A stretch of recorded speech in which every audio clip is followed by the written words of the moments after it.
Halo, Assalamualaikum warahmatullahi wabarakatuh. Saya Yayu Puji Dianawati, CGP Angkatan 10 Kabupaten Magetan.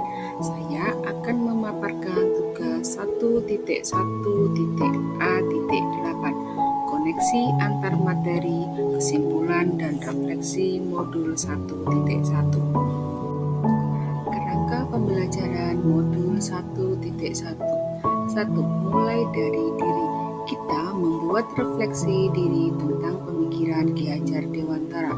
Yang kedua, eksplorasi konsep. Kita memperdalam pemahaman konsep pendidikan Ki Hajar Dewantara.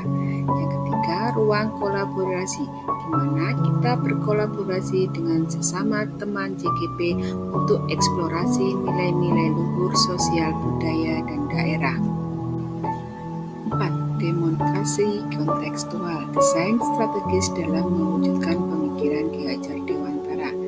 5. Elaborasi pemahaman, pertanyaan mengenai refleksi filosofi pendidikan Ki Hajar Dewantara. 6. Koneksi antar materi, kesimpulan dan refleksi dari pengetahuan dan pengalaman baru. 4. Modul 1.1 Kesimpulan dan refleksi pemikiran Ki Hajar Dewantara. Pendidikan dan pengajaran. Asas pendidikan menurut Ki Hajar Dewantara.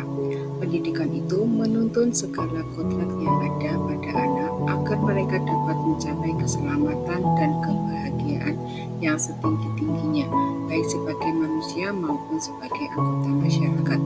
Pendidikan dapat menjadi ruang berlatih dan bertumbuhnya nilai-nilai kemanusiaan yang dapat diteruskan atau diwariskan.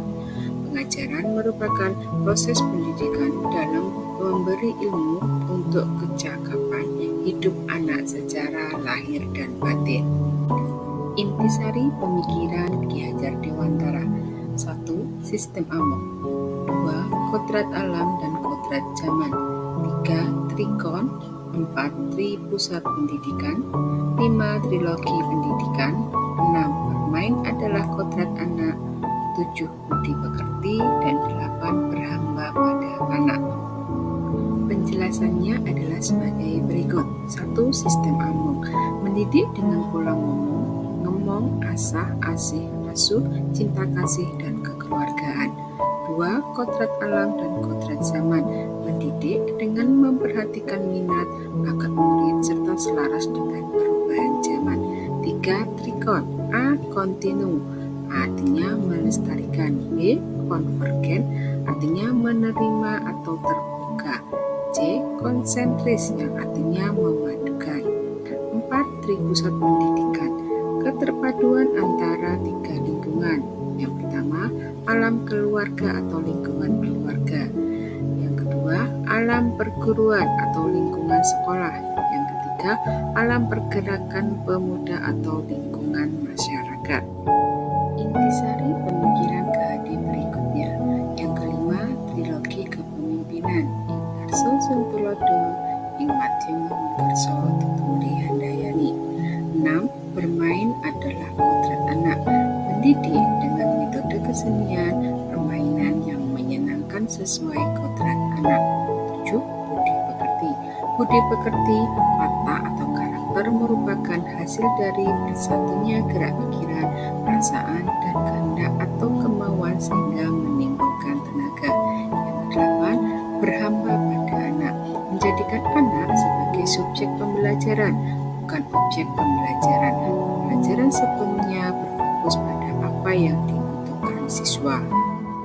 Selanjutnya, apa yang Anda percaya tentang murid dan pembelajaran di kelas sebelum Anda mempelajari modul 1.1? Sebelum saya mempelajari modul 1.1, yang pertama, peran guru lebih dominan dibandingkan murid.